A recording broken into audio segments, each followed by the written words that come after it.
Welcome back to Arthritis Now as we continue our discussion with Scientific Advisory Board member and past grantee, Dr. Nigrovic. We're excited to continue our discussion on autoimmune and arthritis research.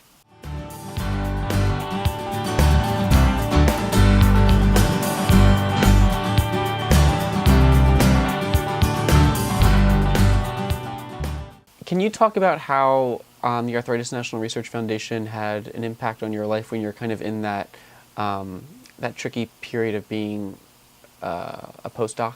Sure, that's a really easy question.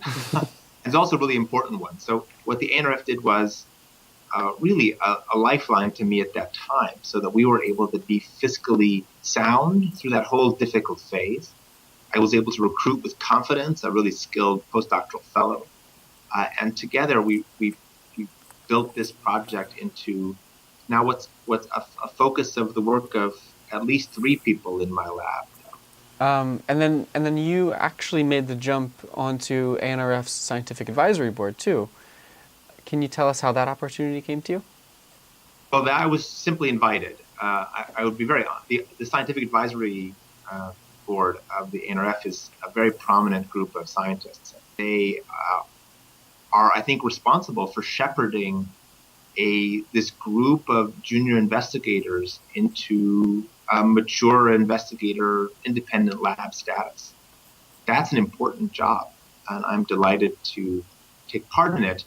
What does it mean to you to kind of be working with the Scientific Advisory Board and to be giving back, granting researchers the same opportunities that you were afforded when ANRF funded you? I think it's an enormous honor. One of the things that I enjoy most about the laboratory is the mentoring aspects of it. Just as I was taught how to become a scientist, and taught how to become an independent, progressively independent researcher. I think now I take great joy in helping my own mentees do the same thing. Well, we're definitely happy to have you on the Scientific Advisory Board as well. And one last question. You had mentioned your lab a few times. I was just wondering if you could just talk a little bit more about just your lab in general and the day-to-day operations and how you feel about it and the work you're doing and everything.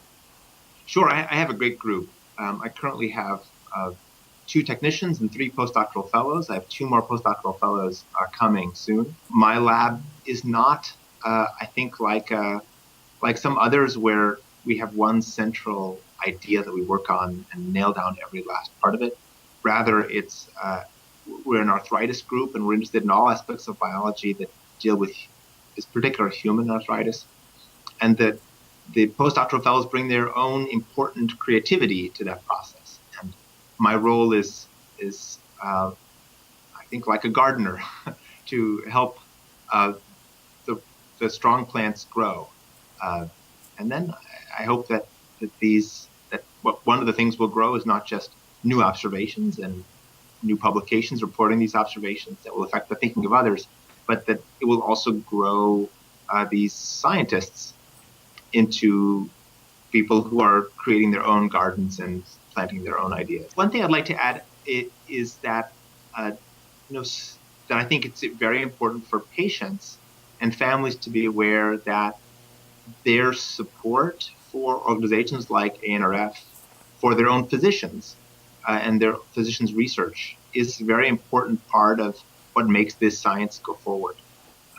So just the role of philanthropy is really quite critical, especially since philanthropy can support the early phases of ideas before they are at a stage where they can compete for an environment like the National Institutes of Health, where really only 10% of grants or so get funded nowadays. Well, yeah, thank you very much for being on here with us today. We really appreciate your time, and we look forward to seeing what you come up with next. Wonderful. Thank you very much. Thank you. Thanks for watching part 2 of our interview with Dr. Nigrovic. Make sure to subscribe to our YouTube channel and check us out at curearthritis.org for all the latest news on the Foundation. And don't forget to share this video on Facebook and Twitter to help raise arthritis awareness.